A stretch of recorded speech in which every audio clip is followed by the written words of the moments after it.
Legends. I don't know if you guys, they probably can see us. Yeah, we got lights. We're heading out. It's another day for another adventure. We're going, this is retro day for us. All right. So we're going, I'm representing the COS team, Sean Kelly. That's the Le Mans combination jersey Paul has. And we're rolling out. We'll get some clips for you all. All right, let's do this.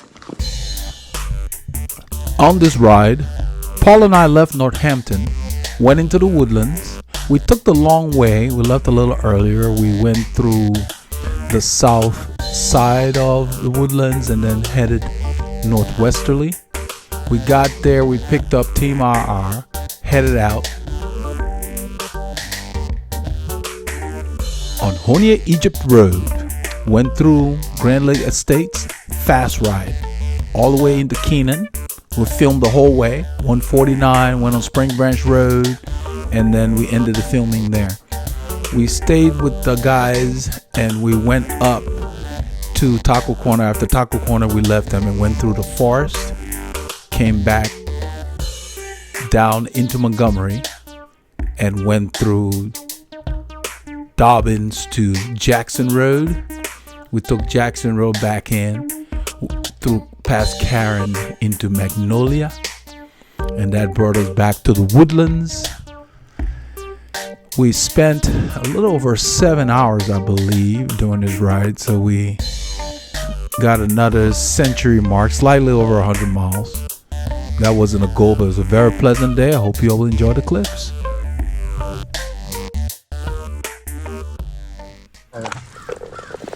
We're at Crust Pizza. Look at the duration where the arrow is. Almost 2 hours on the clock already. I go way up because I gotta I'm gonna ask Paul if the camera's on. Yeah, it is on. He says it's on. It is on. We've been working through some of the glitches that we've had with the camera. No, not at all. What I asked Paul was Hernan had ridden past us and he didn't recognize him. You know, you're riding, you end up knowing the riders' bikes. You never recognize them really unless you guys get a chance to chat. Morning. That's Hernan. He had passed us while we're warming up. How you guys doing? Good. Eldred and Paul, did you meet Hernan right in front of you? Yeah. Yeah. We saw him. Okay. Yeah, we met him several weeks ago, so Mark just forgot. Abby. There's Abby in the distance there. That's Mike with the plum jersey. His name is Mike. We have several Mikes. We will send you the plan. Bob was bugging us because we weren't matching today, and so Paul was being sarcastic. He said, "We'll send you the plan." I tried to explain to him we wear our jerseys matching at particular times, not all the time. We'll wait for Mike and then we'll go. So we're talking about going out Honea Egypt through the neighborhood, Grand Lakes, Oh yeah. and then taking a left on Keenan Cutoff down to our favorite new road, Spring Branch, that's been repaved. They finished? It's all finished. Oh good. And it is nice. Excellent. That's a good course. Then taking a left, coming to the T, instead of turning left, taking a right. That takes us up to 105. To that store that Randy built. Lone Star, that's right. Lone Star Parkway to Taco Corner, and then we'll see. I like to go through the Sounds forest good. after that. You know what he's talking about, right? Yeah. One of the riders, Randy, good who route, forgot his helmet, he builds the canopies at those service stations. That's why I mentioned that. Sounds good. Yeah, that sounds good. This is Hernan here with the Costa We can Rican stop at jersey Taco on. on the way back. Blue and white and On the way red. out, He's in his early 30s, so he likes to I hammer. got a feeling people are going to want to stop on the way out. And Mike will have to pee 3 or 4 times between now and then. Mark, well, he does that in the woods though. He doesn't stop at stores. He's avoiding. All right, guys, let's roll. All right. He says, "Let's roll now. Watch. No one will move." Clean my back pockets for him. And then in a little bit, Mike W will call us century riders. No, there's been no movement to leave. And then I'm sure Bob's probably going to be the first to go. He's always antsy. What's up? And somebody's spinning around over there. That might be Dave. How's it going, man? You're in. Century riders. It's Mike. Mike sweats a lot in the summer when it's warm. He drinks a lot of water all the time, so he's always peeing. That's what Mark made that comment about. I'm sure Mike will want to use the restroom. Let's go to Taco first. And I told him Mike likes to go in the woods. Mike does not like to use those restrooms because it's an enclosed space nowadays. So it's better just find a private place in the middle of nowhere. So now everybody's rolling inside. Make a joke to Paul. I said, they give you discounts on pizzas or something. That's what Paul's laughing. You didn't hear that. I said, why don't they want to leave? So we get there around 7:30ish, but the window is a 5 minute from 7:30 to 7:35. You don't want to get there much later, because you can see at 7:35 we're rolling. So that's like the accepted tardiness is 5 minutes. Yeah, you're gonna like that road, man. It got some nice climbs on Spring Branch. Of course, the frisky, so it'll be some good flips. Yeah. Now it's all paved. Yeah, so Spring Branch Road is all paved, no more gravel, so it's actually beautiful road now. I like it. So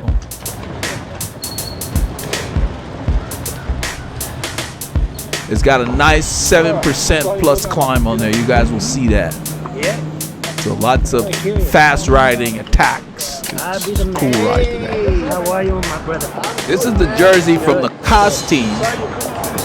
Sean Kelly No, man, I have to get back. in 1986 won the Race to the Sun, Patty Nice, for the 5th time with Team Cutoff. And this is the leader's jersey replica that I'm wearing here. He's one of the most prolific green jersey winners in the Tour de France. Oh, I didn't see it. The Irishman, Sean Kelly. 7 is late for today, so. Okay. I didn't see it.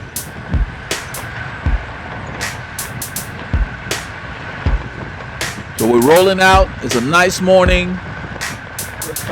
I'm riding up. Bob is up there. A couple of other guys. You can hear Paul chatting with Abby. Just keeping the cadence going. Low effort right now. We're riding around 17 miles per hour.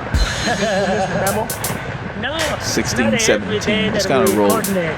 They have a certain days. It's like 10 days you coordinate. Yeah. I need to try and figure that out. The history of the days you coordinate versus the days you don't coordinate. Yeah.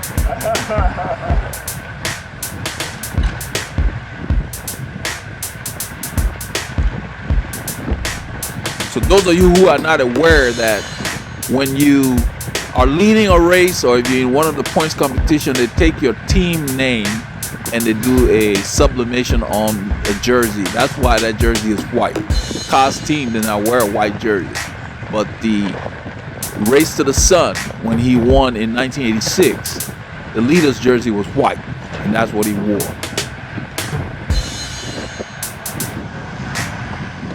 This is the combinations jersey, the La Viclaire team, when Greg LeMond in 1985 was helping Bernard Hinault win his 5th Tour de France.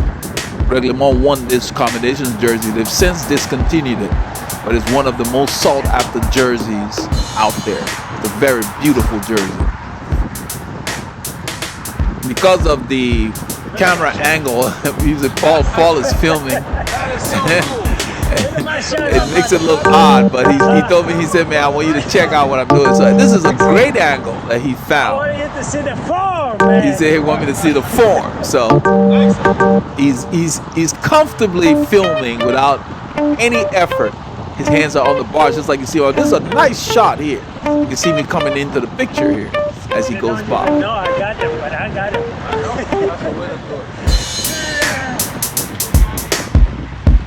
So we get to pick up people. I don't know. He's got a nice little feature here. He's got to pick up people without them being aware that we're filming backwards. That looks good. That's a nice shot, my brother. Good job there. Good cinematography. This is a nice perspective. So looks like this is something we'll be using more often. I like the way it looks. And I think later on he uses it again.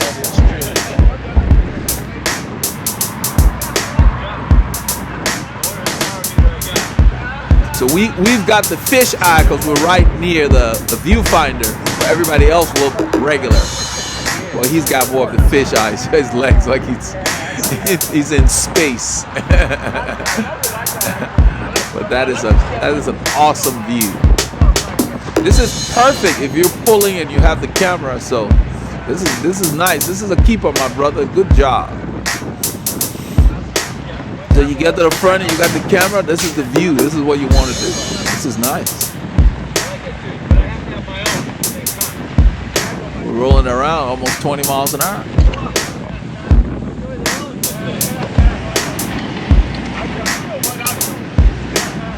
Abby chatting. Abby's on the right, and that's Dave on the left. The two of them are retired. They ride a lot together.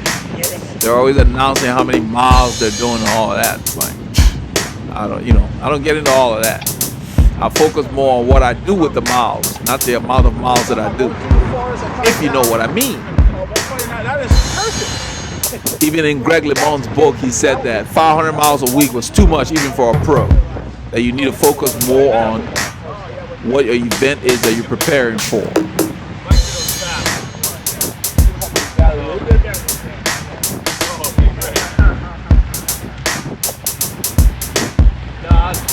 Because as you do too much volume, if you don't have structure, you can actually dull your speed. So everything it's a science. To excel, you got to have the proper balance.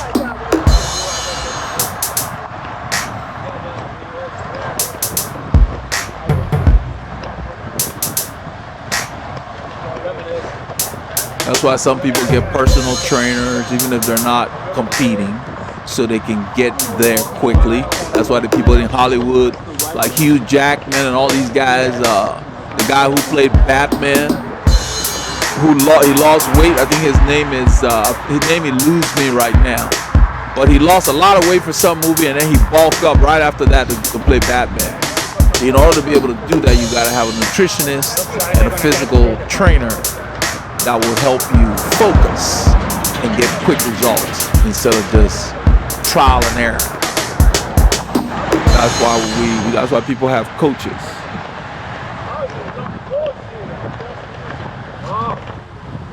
Because they can focus or at least ask questions. We turned into this parking lot because of the construction up there. Because up until Thursday, I rode on Thursday and the parking lot was fine. They've torn up the driveway. We are not aware at this point, but it's almost like they took what do they call those things, jackhammers, and just shattered the concrete. I think they're going to be using part of the driveway for maybe something they're doing on the road on Egypt Lane later. Who knows? They may be running a sewer or something like that, because we saw some sewer pipes, the big concrete ones, being brought in. That intersection on the left, that's where it's happening. So we get to the corner and it's all chopped up. So it's a little squishy trying to get through there. So you have to be careful you don't fall. I don't like that. What's coming out? That's what I'm pausing. I like it. So I stand up instinctively, take the weight off, and look at that. It's all torn up. They just shattered the whole thing. They're going to dig it up and probably put something under the dirt. I think it's a sewer thing. So we just went through. I took the weight off. It was fine. But we rode this route, part of it, on Sunday, and we did not go through there. We used the road. Did you go through that last week?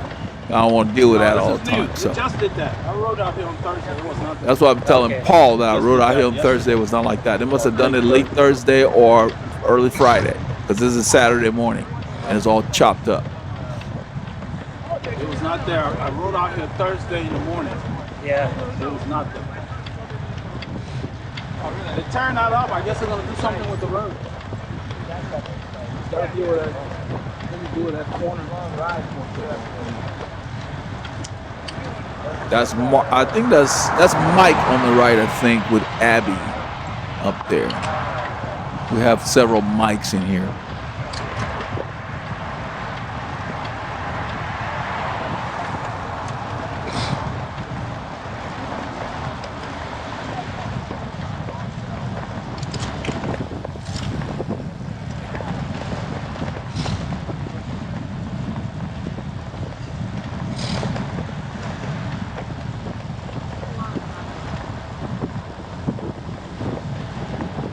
I want to thank, you know who you are, on the channel that put a very constructive, critical comment about last week's video where we're in the parking lot. There was a lot going on at Montgomery High School, and there was a lot of information being given that was not received because I was talking, the wind was there, other people were talking, it was just a bit busy.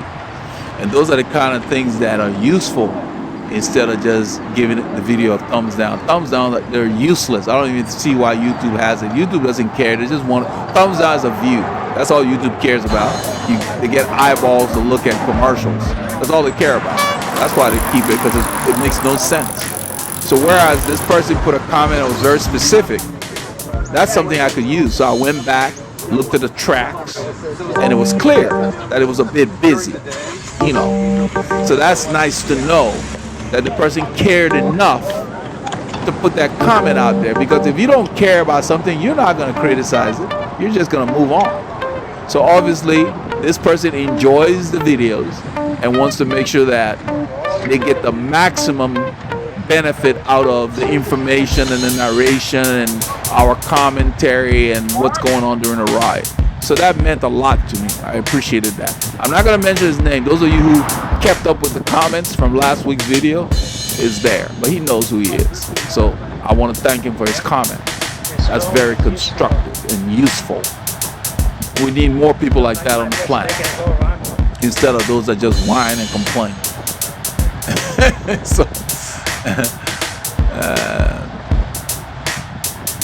So we've made the necessary adjustments in a subtle way, you know, to where the quality will remain. And look at this view. Paul has found a view that I like, and it looks like he likes it, because I love this. When I was looking through the clips, I was like, wow, where has this been all the time?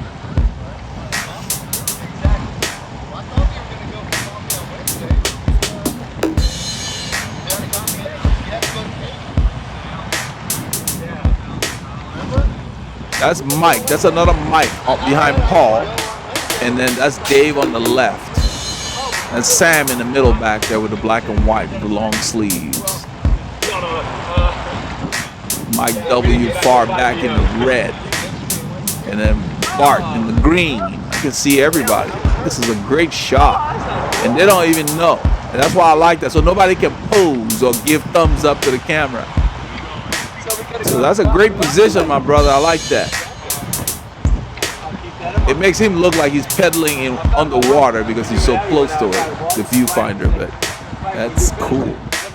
I was not aware he was filming like that because I'm in front here.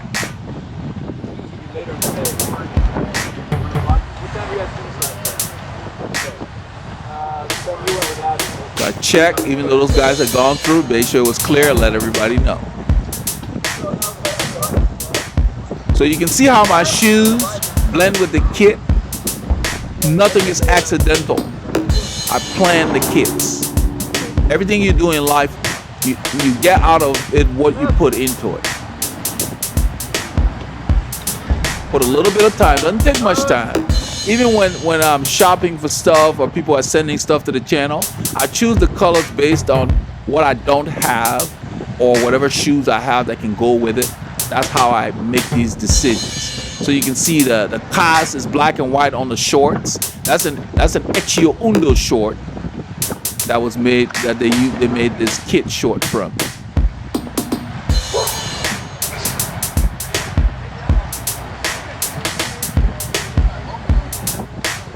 So it's the same way in my civilian clothes. I don't just put stuff on.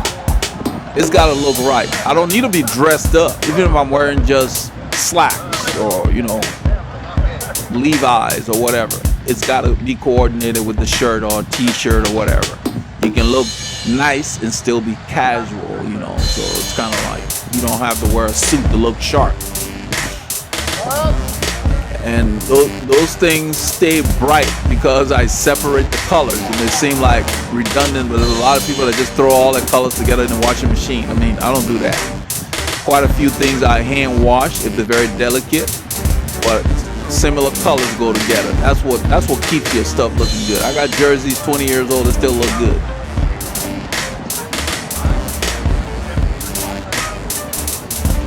We're on the open road, as Paul calls it. This is 2978 Honea Egypt Road, aka Fish Creek, Sandera Boulevard. We're going to be turning left immediately. It's clear. We're going to be turning left on the piece of it that's called Honea Egypt Community Road on the left. One of my favorite roads in the area. Something about that road, I don't care how tired I am, if I get on it, I get a slice of adrenaline.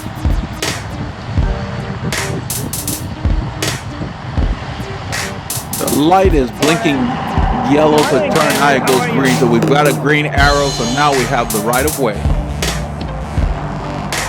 We're getting on Honea Egypt Community Road from Honea Egypt Road. This section, Fish Creek, has the same name as this road. I told Abby that I was making a U-turn.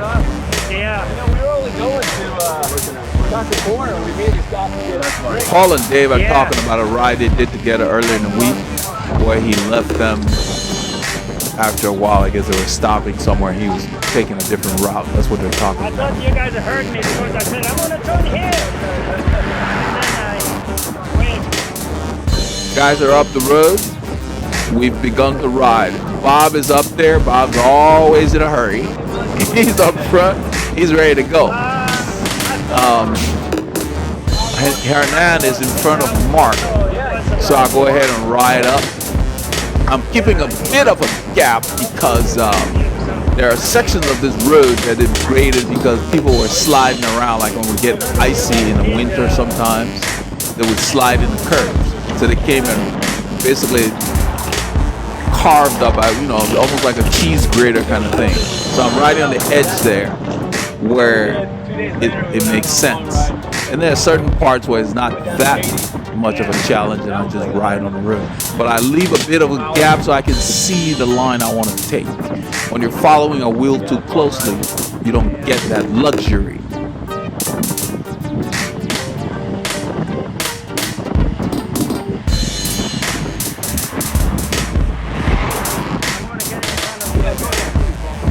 So Paul tells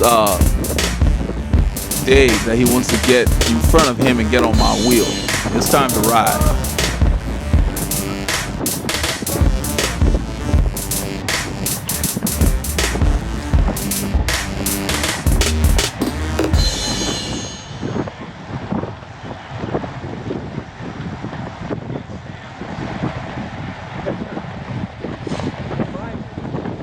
The Etiquette Ondo company makes very nice shorts. I have a couple of copies of them that I like, and a couple of copies I'm not that thrilled about. So it's hit or miss. You got to make your selection right. I like the one you see in this video. It fits very well. Has a nice, reasonably thin pad. I don't like very thick pads in my shorts because my position's already dialed in. I don't need thick chamois. I like to feel the saddle because I use the saddle to anchor me as I go hard. This was one fast ride. We didn't play.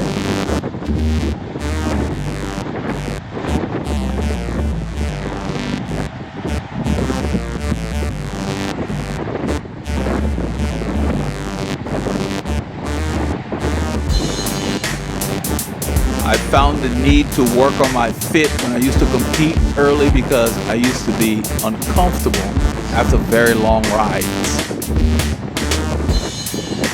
At the time, the fit kit was the big thing, and I paid for that, and it just was a complete waste of time and money.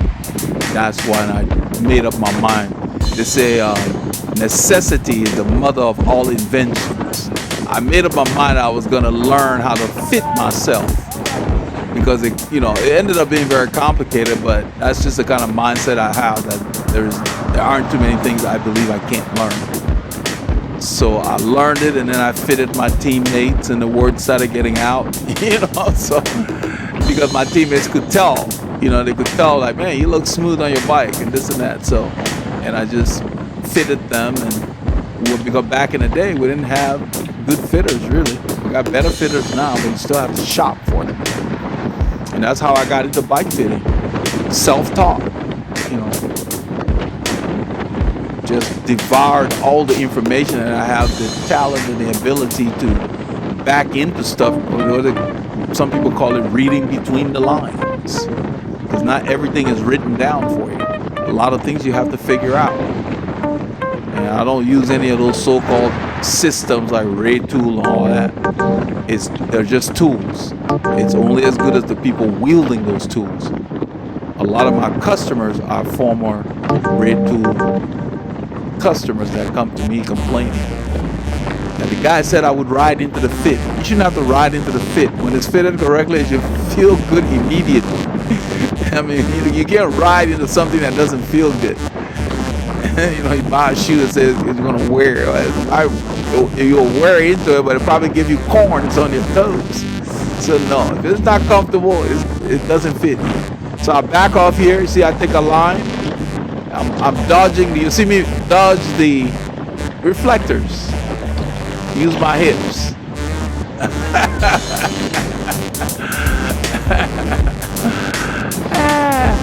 That's what happens when your bike fits you. That's how you steer, with your hips. You see the speeds, we're moving. You see my cadence, because it's a long day. You gotta always be thinking. You gotta save your pistons, save your bullets for later. So you have to prepare your engine to be able to tolerate this spectrum. So I keep my cadence close to 100 RPMs. I don't really pay attention. I just pedal, whatever feels good. As the road goes up here, which it does, I downshift and rev whatever gear I'm in, strictly by feel.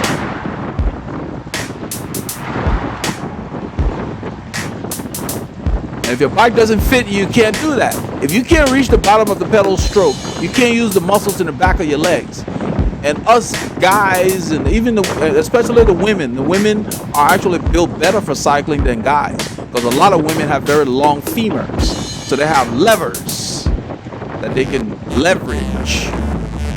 You see my cadence is going even higher. It stresses your aerobic system, so you have to prepare yourself to be able to tolerate this. And to spin like this, you need to work at it, but it starts with a good fit. Otherwise, everything will hurt. If you're not comfortable, you're not going to be able to spin like that. And you can't be spinning like this and moving around on the saddle. Not going to happen. Every time you move, you have to stop pedaling to move. I'm intentionally keeping my cadence extremely high. It's not necessarily the most efficient way to ride for extended periods, but right now I'm more focused on saving my legs, because you will see where we're going, up and down. Plus, in a fast moving group, you can respond to speed changes easier when you keep your cadence high. It's like you're driving a sports car. You want a high revving engine.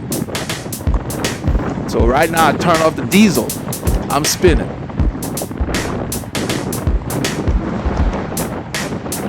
And that's all that's on my mind. One of our legends who doesn't post very often, I had done this video where I said cycling for peace, and he said that he missed the fact that I did not narrate because he wants to know what I'm thinking.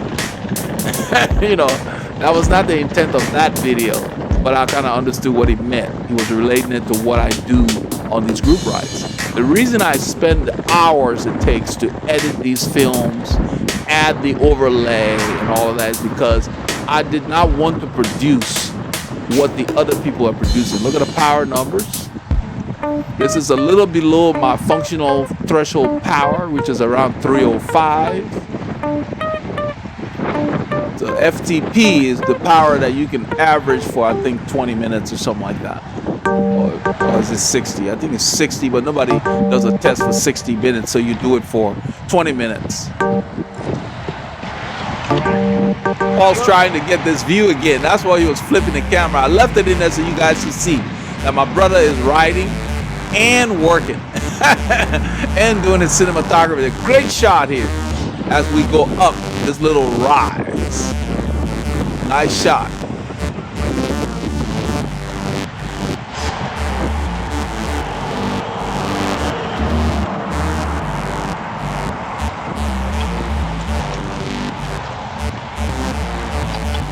That's my speed and cadence. I'm in the front. My watts are down because really, I think the road, well, it's 1%. Now it's going up again, yeah. When the road flattens out. So, you know, it's revving up to 460 power because I'm probably revving, yeah, the grade went up. So it takes more power to hold the same speed as the road goes up or if the wind kicks in. And that's why a lot of weaker riders struggle when it's windy. If you can't generate the power, you can't hold that speed. You got to work harder to hold the speed. Bart is behind Paul, and his cadence is low because Bart's position is a bit off. He needs a fit. So he's using his quadriceps. He's not using the big muscles in the back of his leg. I told Paul today, Sunday, we rode together again today. With the holidays coming, Paul's got some time off. So we're able to ride on Sunday. And I told him that at the right opportunity, I will ride up to Bart and just tell him, I can make you faster. And I'll see what he says.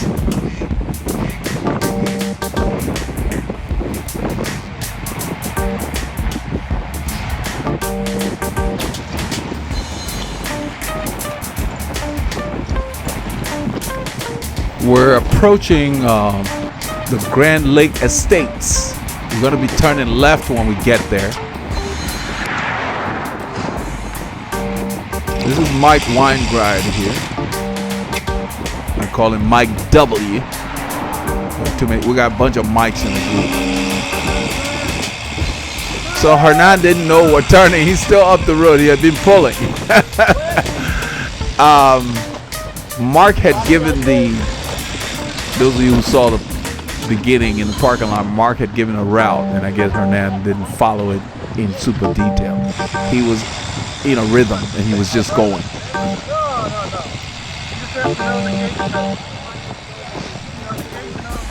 So Mark's talking about there are gates in this subdivision at the end because there are two subdivisions in this little region. So as you exit this one, there is a gate for the other subdivision to go out, but the keypad is not on this side that we're headed to.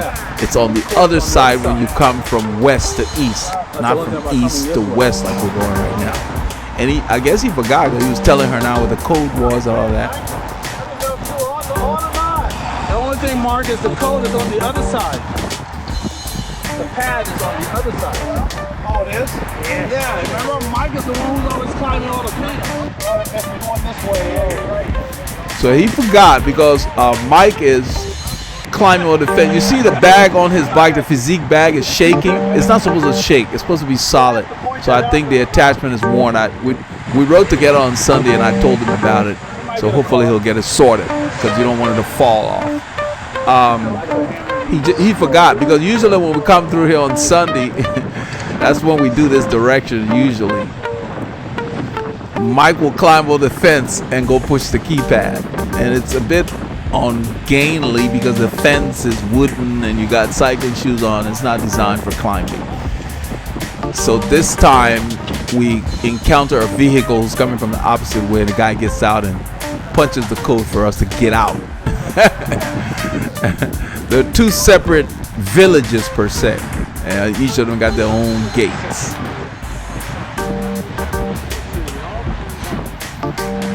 In here, this road goes up continually. In both directions, they're rolling. Just consistent rolling hills. And that's why we like to come through here.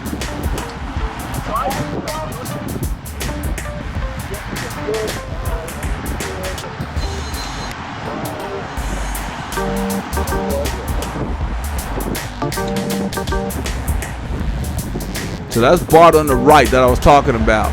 That's the guy. He needs a bit of a tune up there on his positioning so he can really use the power in it. His legs get tired because he's only using the large frontal muscle group, the quadriceps. He's not using his gluteus maximus, hamstring, calves, and all that. When you're not set up correctly, you're not as efficient. So you're not transferring the work from the front to the back of your legs.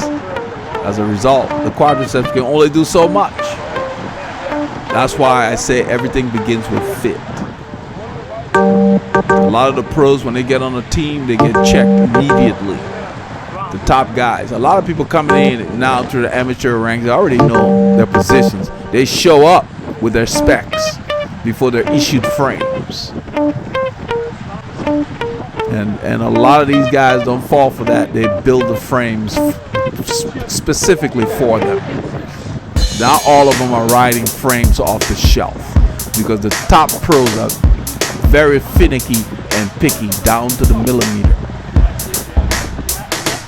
Those are guys that will order a stem that is 121 millimeters, because they want that 1 millimeter on there, because they understand the significance of it. Makes a difference.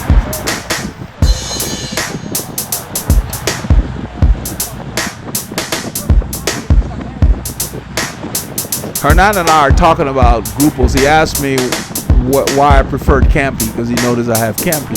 He said, is it more precise? And I'm explaining to him why I like it, because I've tried Durays as well.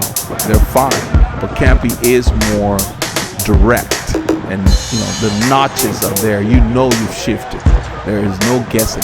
Shimano works so well. It's almost It's almost medicinal, because sometimes you wonder, did I shift or did I shift? Because it gets there and you can't really tell. I like Campy because it slots. And for Savage Poet, it's Campagnolo. I've been practicing. I got to get my Italian accent going. Campagnolo. So I told him, and he agreed with me, because that was his experience. He's tried the DI2 and all of that. He said he only likes the DI2 on time trial bikes. He does not like the automated ones on his road bike. I told him I prefer mechanical, period. I have not purchased the DI2, but I've tried them on a show bike. Yeah, they work okay, but I just like the mechanical.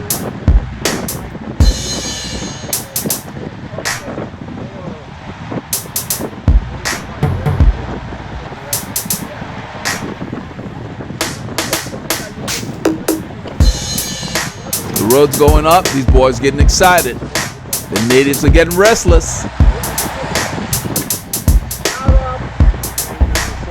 And all I do is I make sure I'm in a gear that I can handle, a gear that's mine in the situation.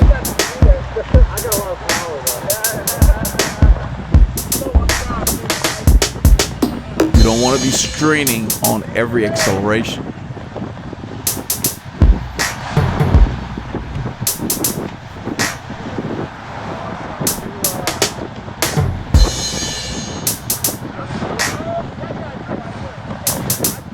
Speed bumps. I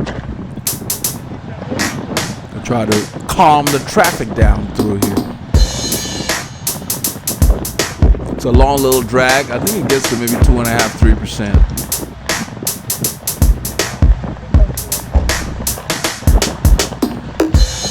3%. Yeah. It might be 3.5. Yep. Then it's at 4. And if you notice, I'm revving. I have downshifted even more. And I just keep my rev counter up. I can't imagine putting a gun on my bike. It's like fighting extra weights.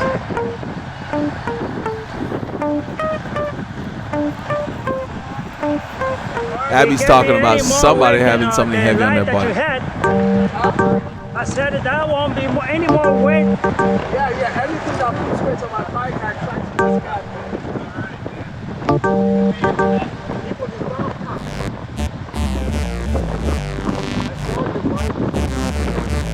Paul had mentioned to him, we'll probably missed it on here, but Paul had told him that whatever he was talking about, he said, it's not any heavier than the light he had that night. Remember I was talking about, those of you who've been following these rides. We left early to meet the guys in Montgomery. His light was so bright we thought a car was coming up behind us.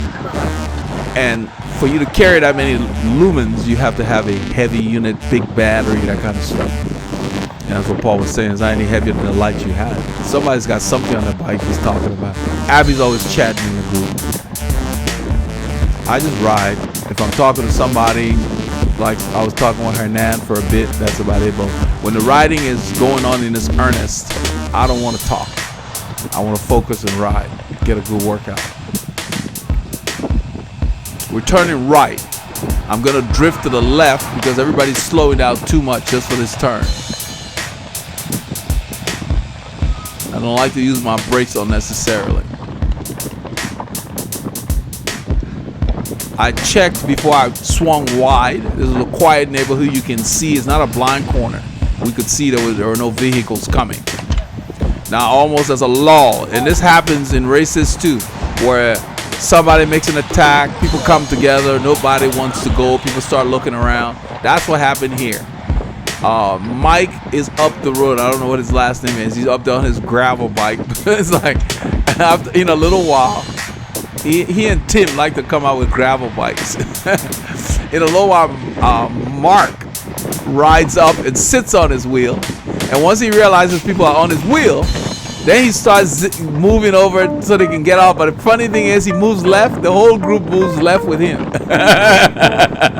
They're not aware that he wants to get off the front because he came around and moved to the front when we were slowing down. You know, so now that you're at the front, okay, we'll let you sit there. I'm shaking my head because these guys are weaving. There he is. He pulled off the front once they got on his wheel. And I think that's the last I see of him. And that was his 15 second in the sun, I guess. I don't know what his plan was or what he was doing. I don't think he had a plan.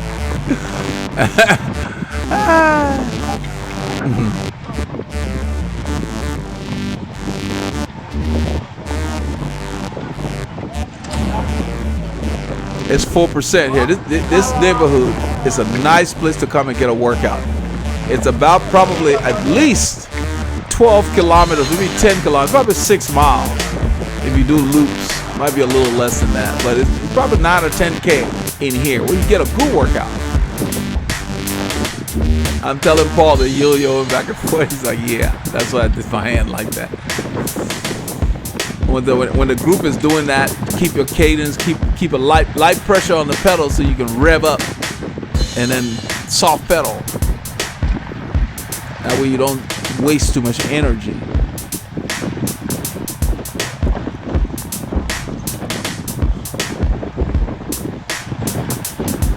Our weather has settled between 15 Celsius and 28 Celsius. That's like 57, maybe 60, 57 to 60 Fahrenheit to 80, in that range, 60 to 80. It's just been fabulous. Very mild weather.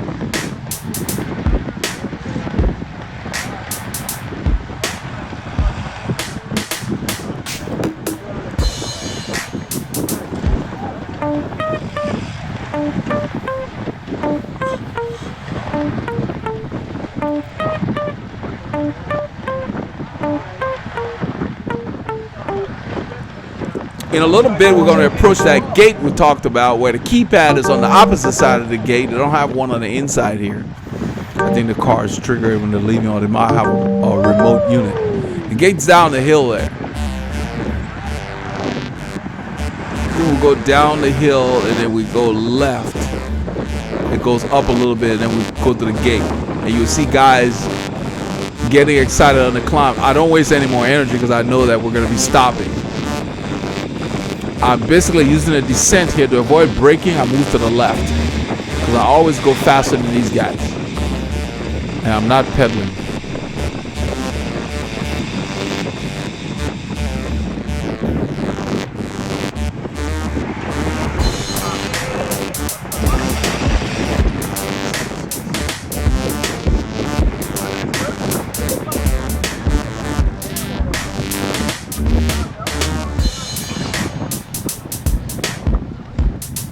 At the bottom of that hill, the gate is there.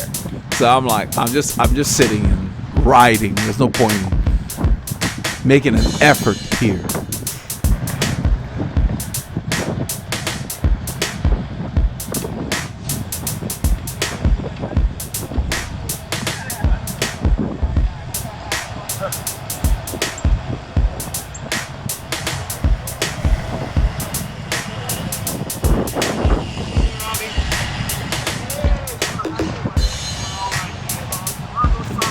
So we're in the 60s right now. It's going to warm up to, 80s Fahrenheit. 24 to 28 Celsius is the high for the day.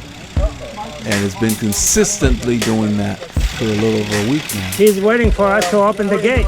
So there's a car over there. Paul says he's waiting for us to open the gate. No, that's not what they charge me. I don't know if you hear me say, I'm sure he had a plan when he came. When gas prices go down, wholesale power prices. Your retail prices may not go down, but the wholesale prices. So much to tell them in the code. Maybe he had a plan when he came out here. No. He wasn't counting on you to come tell him. I met the driver across the way there. I know. I'm going to get out there and I know this. Exactly. I know he wasn't playing. Yeah. They may not live there, but they'll know the code. Yeah. We'll be all over the road. You don't want everybody to know we know the code on the kingdom. Yeah, that's right. I bet they got multiple codes in there. Pound. They do. The guy put 1484 and 1486. I put in 2054. I was arguing with Tim about it. He's like, All right. So I don't know if you guys heard Dan the man say, when I made the comment, I said, I'm sure the guy had a plan because Mike said, well, somebody gave him the code. I said, I'm sure he had a plan when he drove out there. He wasn't planning on us being here and having the code, and it was like, Dan said, yeah. I'm sure he said he was going to drive out there. There'll be some cyclists out there that may not live there, but they'll have the code. He's being sarcastic. It was kind of funny. We all laughed. But the keypad is on this side. And so when we go east to west, the opposite direction, actually west to east, we don't have a problem. We're going east to west now. And usually we would hope for a car to happen by from the other side. And a couple of times, Mike W. had climbed over the fence and went around and pushed the thing in there. So, doesn't happen that often, but we get through. The other way, we know how to get through. No problem. It's just kind of early on a Saturday morning, so there aren't that many people. But the guy got out of the car and pushed the thing. I don't know why he was sitting there because he had the code. So, I don't know what was going on.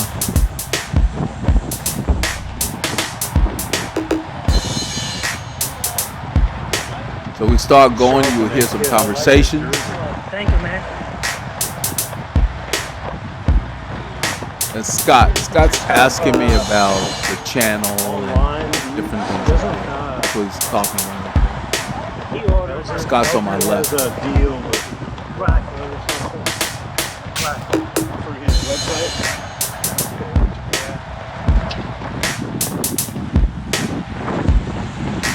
So the guys, when we come on the ride, they'll ask about the different things we got going on the channel. And so we do our best to kind of give them information and kind of roll through and continue riding. The natives are restless in here. The speeds are picking up, as you can see.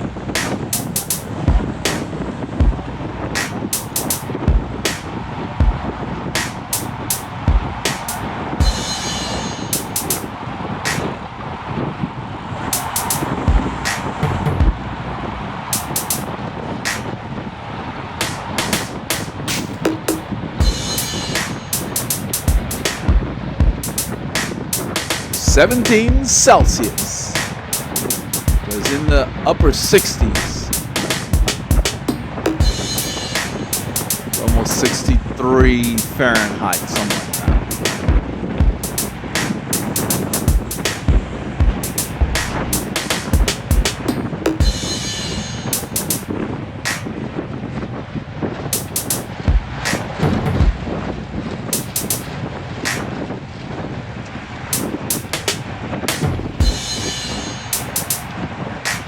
About 65 Fahrenheit. So for every 3 degrees centigrade, the temperature goes up 5 degrees Fahrenheit. One of the algorithms I use to be able to switch between the two different systems as easily as I've been able to do by looking through the numbers and getting patterns down. Makes it a lot easier. You just get to see the numbers. So 10 Celsius is 50 degrees Fahrenheit. So it's gone up 6 degrees Celsius, and every 3 you get 5. So you just basically 10 degrees Fahrenheit plus 50 it's pretty much about 60 degrees Fahrenheit right now.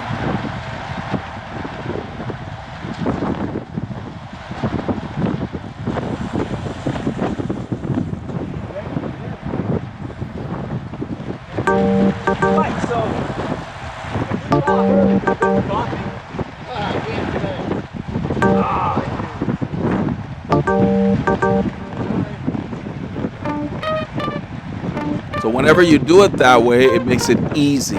You get a pattern, and so you get certain numbers that you deal with, and you know they're almost like what I call hinge points. So 50 degrees is always 10C.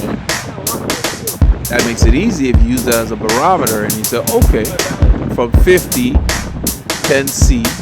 If you go down 3C, meaning 7C, then you're going down 5F. So that means 7 Celsius is 45 Fahrenheit. And then you just go from there, you do the calculation, and it happens after a while. It's quick as you convert. And it helped. So on my head unit, I do everything in metric system. And I've just adapted. So I like that. I think it's cool because when I used to compete and try to keep up with cycling over the pond, or I mean Europe, everything was reported. Even our Velo News newspaper here in the US, they would report everything in kilometers an hour because they probably received everything in kilometers an hour. We start to go here, Dan takes off on the left, I'm on the right. You can see me rev up. We're going up a little grade here. It says 2%. I'll rev up and then go to the right and start to rev up and then realize Dan has already turned off the power. So I just kind of start soft pedaling right there.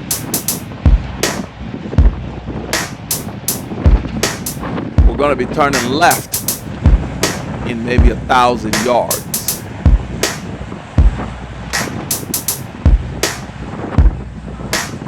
Maybe 100 meters.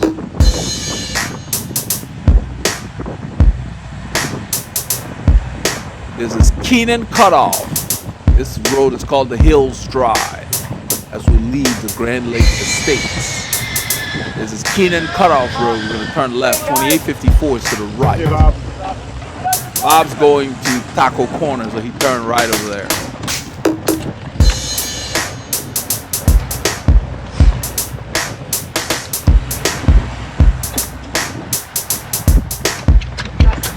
This entire ride has been quick. Dan moved up. I'm kind of stingy with my energy, so it's like I rev up a little bit. Abby comes. I continue. I just keep my effort the same. You see the mirror on the end of my bars? Very special mirrors by the size of the bar. It disappears. I will do a video about that later, as time permits, but it has been invaluable. I don't know how I've written it out wrong, but I think I understand what turned me off of them. But I really like that. It's unobtrusive. It does not get in the way. And it's functional and it works. It sets your mind at ease. You don't have to be turning around all the time. You can still keep your eye on what's happening behind you.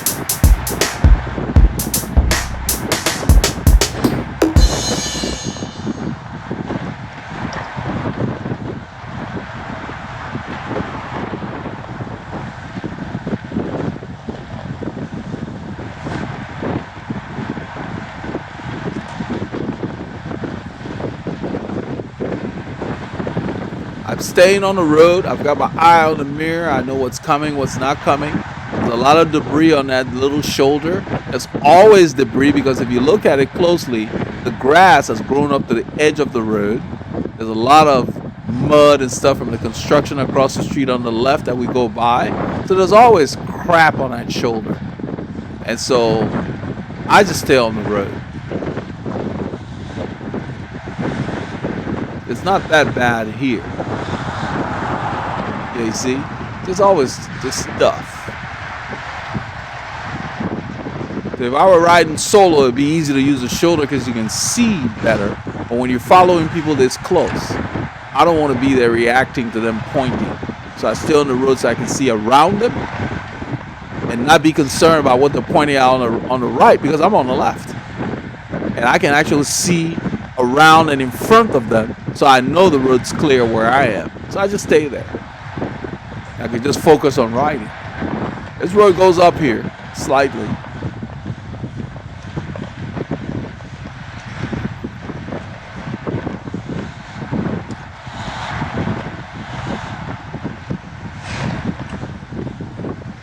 So we're riding now. In a few kilometers, Mike Weingrad will just decide he's got to pee. And he happens to go to a service station that's under construction that happens to be run by Randy, the guy who forgot his helmet last week. And so I guess they already knew it was there, but there happens to be a porta potty there and all of that. I'm like, how'd you know a porta potty was here? We all laughed about it. And, we stop in the parking lot. We keep the camera rolling. I end up doing a time lapse just to kind of move it through, get us into the action.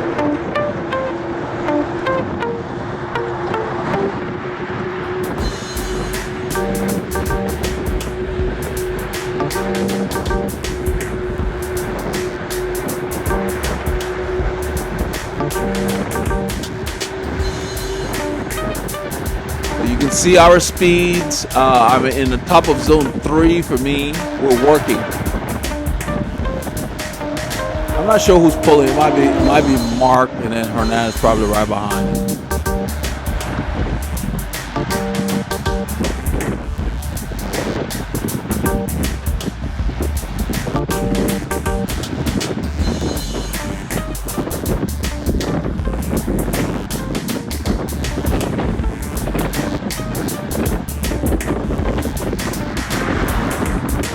So when you're in a fast-paced line, especially on a flat road, keep your cadence up.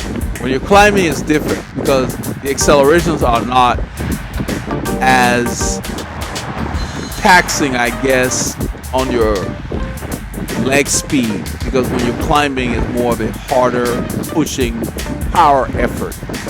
But on the flat road, when they're changing speeds, if you don't rev, you end up tapping into your glycogen because you strain your legs too much. You can't muscle a big gear because you need momentum.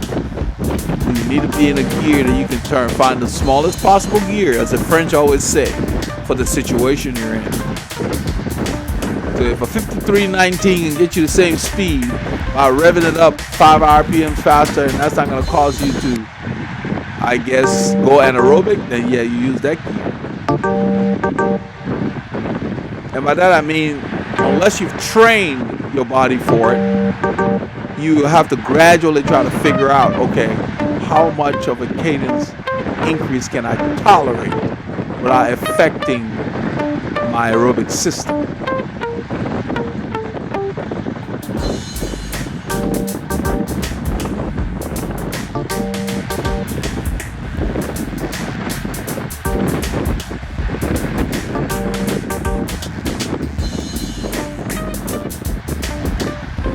Barrel on the right, the trash barrel, so you can see how far away I am from it.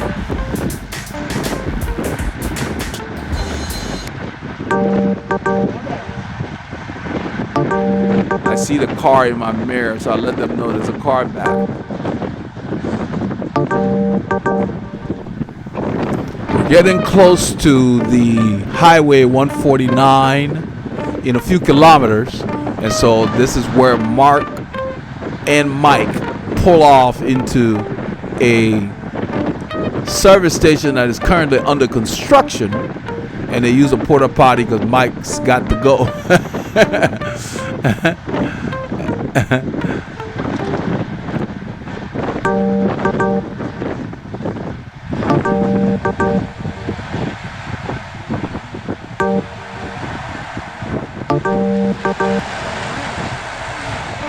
This is where they started to pull our watch. They didn't tell us. I don't know what they were doing. We just see there's a car behind us, and the driver's very patient. He's been following us because we were moving.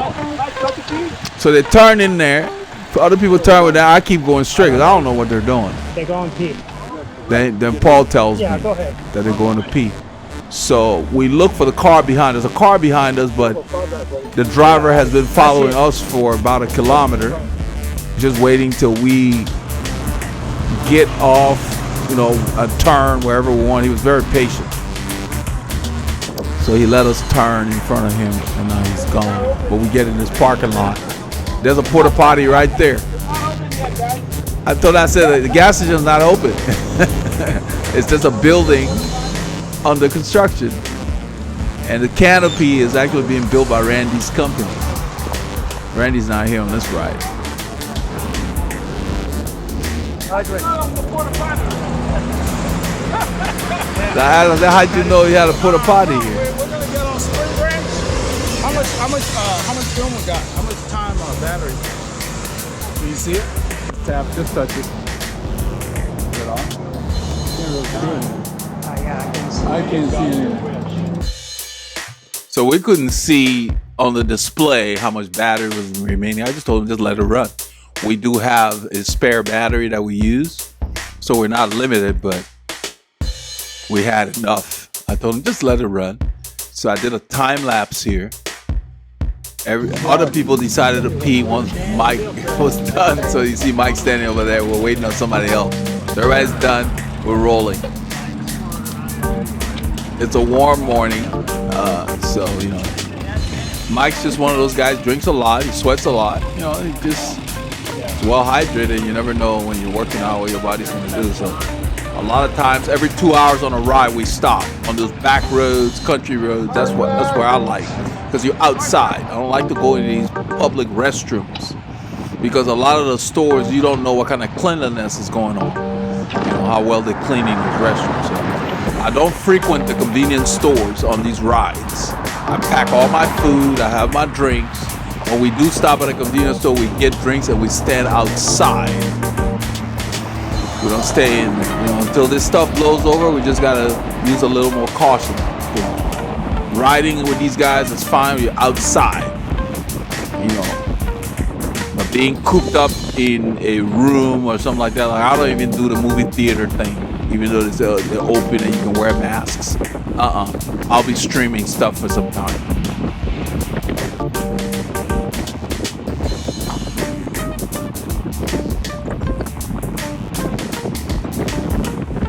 So the best thing you can do right now is stay active to fight the low-grade depression that all of us get when these things affect our life and we're not even be aware of it, but use exercise to deal with it. We pick up the speed there. I'm behind Hernan, and these guys Paul's back here. I'm about 3 riders up. And we're going on this shoulder. This 149 is a busy road. We're using the shoulder because there's 2 lanes and there's a lot of traffic, high-speed traffic here. We're going to be turning in maybe a half a kilometer. We're turning left on a quieter road. So we use the highways to get us to the secondary, 3rd, 4th roads, category roads. Those are the roads we spent the most time on. I'm in front of Mike there. I'm in the middle. I'm looking over that hill. It's a blind hill. I'm going to stand so I can make sure there's no car coming after this truck. You'll see me stand right there. I'm standing to look to make sure nothing was coming over that rise. So we turn. This is Spring Branch Road. The end of it used to be gravelly because they just paved the other section. Now it's completed. Nice quiet area, agricultural and suburban homes and so forth out here. This leads to the area called Tri-Lakes. They have 3 lakes in the area. So people live out here.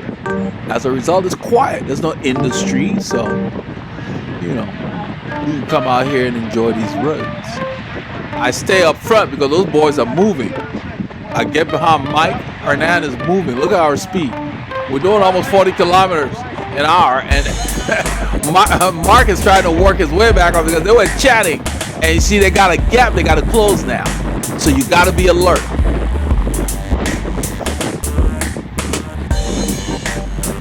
So you got to work harder to come up there. We're holding 39, so you had to go more than 25, 26 miles an hour to catch up here.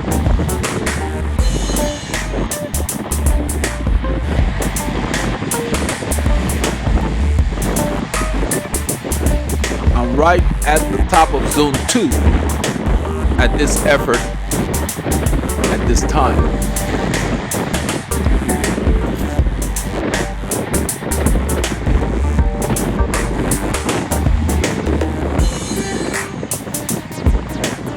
In zone 2 with power and heart rate. You have to be able to figure out both zones and then decide which one you want to train with. I know what they are, but when I'm riding, I don't use them. Sometimes if I do display, I will display what they call watts per kilo. That's easier to translate. You use your weight in kilograms to know what kind of effort you're putting out.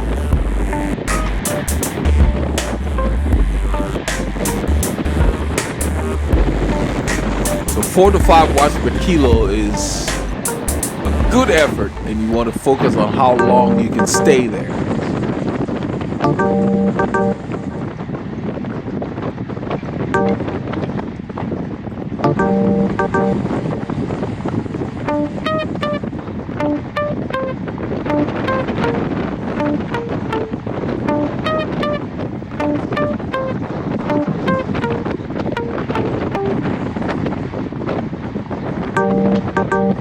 Look how beautiful this road is. And just the terrain. You got the animals hanging out on the right as we roll through. Just peaceful, quiet. This is why we go way out, guys. This is an open road. There's no intersections. There's nowhere to hide. You get a workout. High exercise potential.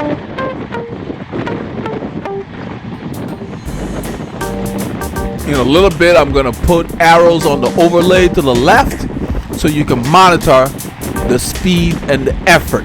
You can see I'm already in the 3.5 to 4 watts per kilo area, 350 something watts. We're putting down the power. Anything over 300 watts, I know I'm working. So we're riding hard here.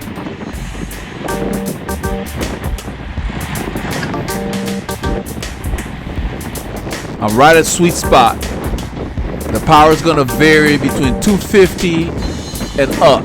When we get on that climb, the power really goes above 500 watts. And that's where separation occurs. Because that's like 6 watts per kilo. Most of the top pros will climb 5 watts per kilo or more when they're going hard. And I like that because it varies for each rider. If you're light, your watts per kilo will be lower because you don't need to put out a lot of watts if you're a light rider. I weigh 86 kilograms, 85, 86 kilograms on a good day. So that's up there.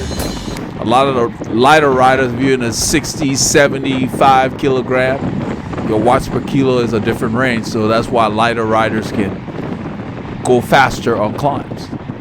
You can see we're coming into this climb. It gets above 7%. We're coming in at speed. Look at my watts. I continue to downshift. Look at my cadence. That's how you put out power. Muscle in a big gear is not power. Dan comes on my left. He's carrying a heavy gear. I continue to spin. You will see me go around Mike over there on the right. He's muscling a big gear. I'm gone. I'm riding up. I'm using 106 RPMs. Because spinning like that, I don't have to bend my back. I don't have to arch. I don't have to change anything. I just use snap and I tax my aerobic system. You can see my heart rate jumped to 172. So you have to have good recovery. But by revving like that, my legs are fresh. Because we did not turn off the power that much. Once the climb was over, the power is back on again. Hernan has pulled off. He had been pulling the whole time. He pulled off, and I think Mark is pulling right now. Either Mark or Dan. I think it's Dan. It's Dan's pulling. I'm on Dan's wheel, and we're working hard. We're pulling away from the second group here. This is Mike. We had dropped him on that climb because he was in the wrong gear. And now he's trying to get back. He gets to get back because I think we sat up after a little while. We're going to get out of camera view soon. And you will see me come back. After a while, we rode for a while, then I pulled out and I came back to get Paul so we could ride back together. That's Dave. And that's what happens when you hang at the back. Dave and Abby like to sit at the back. Now he's missed the train. Because he could have probably hung with us, but he sit at the back too long, and now we made the move and you missed the train. I know. So we found out on Sunday why Paul was letting us go. There was an issue with his bike. We've got it resolved. I mean, he felt like he had a flat tire when we were starting this ride in the morning, and we figured out what it was. So he's been working like 2 to 3 times as hard as he should be. Look at the clock, 3:04, and I'm gonna edit to show when I come back, because I stayed up there for a while. We rode away in the distance, so I edited for time here, but they rode by themselves for a while. This is further along. I'm running the credit here to thank our sponsors, Divine Mercy AG Church, Kitsch Fabrication, our supporters, Paulie Longa, Joe Nanga, Reed Saif, and our channel members and patrons for supporting Veloharmony's educational cycling videos. Consider becoming a member on YouTube of the channel and take advantage of the perks that are available for you. So right here, they've been riding together for a while. They've been chatting. And I think Scott will come to the front to take the lead in a little bit. He'll start pulling. Because when I turned around, if you look at my stats up there, I'm still with those guys. See, we're doing 38 kilometers an hour. My RPM 98, 302 watts. I'm still with them. Once my stats start dropping, that's the clue that I've turned around, because I'm in the distance. I'm out of camera view. So by the time I turned around, I came back, I saw Scott pulling. We let Scott go, and Paul and I just rode in together. Rode to meet the guys.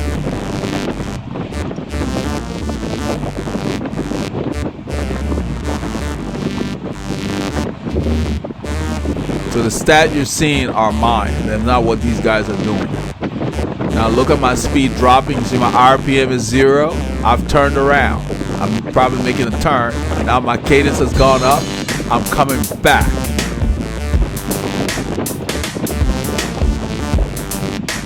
You will see me in the distance.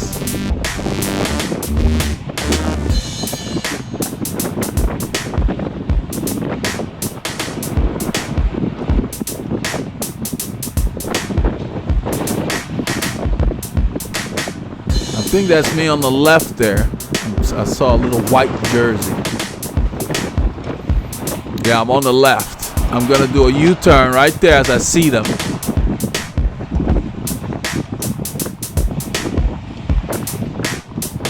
And Paul went ahead and let the gap. I just slipped in front of Paul to pull. But we basically had hammered to the point where the boys didn't want to come through. I mean, it was hard. We rode hard. So yes, it was a hard effort. But we found out why Paul's been working 3 times as hard. We got his bike, the issue with his bike resolved, and so he should have a little more fun. So I told him, yeah, his form is good, because on Sunday he rode really well, even with the issue with the bike. After the Sunday ride, which is what I'm doing a narration today, we resolved it, and so that's good. Just minor stuff, nothing major, but it just took the fun out of riding, and, you know. Just like when you get crappy tires, you don't look forward to it. So when somebody falls off the pace, or if they're in a smaller group, when you come back, you don't want to do the same speed the first group was doing. You drop the effort just a bit, give that person a chance to catch their breath. That's what we're doing back here. There's no point in me going as hard as the first group. And those guys, it's off camera, but basically they're going to wait at the intersection up the road. But this is the part of Spring Branch Road that they have newly paved. They have not even painted the stripes down yet. So we will be revisiting this road, because this road is nice. It used to be really crappy. It used to have a lot of cracks and bumps, and you were always dodging stuff. So it would be such a joy to use this road. As I always say, the road is beautiful. People running. You know, it's always people working out. And it's always quiet through here. So because I had paced myself, I could ride back and do this section twice. So you have to really know your body and know what you're capable of. You know, sometimes you gotta let certain people go when they're going too fast. There's nothing wrong with that. But you don't want to fry your legs with 3 hours into a 7-hour day. We're not even halfway, so almost halfway. So you gotta think ahead. Beautiful road, man. Yeah. So when I turned around to come get Paul, I bet you the guys were wondering, why would you want to do it over again? Well, I just came back to ride with my brother. Yeah. I mean, this road is beautiful. It's nice. So I hope you all got a chance to get out and keep your body moving and fire those doctors on Saturday. This is part of what we did on Saturday. Get your K's in and keep those doctors fired.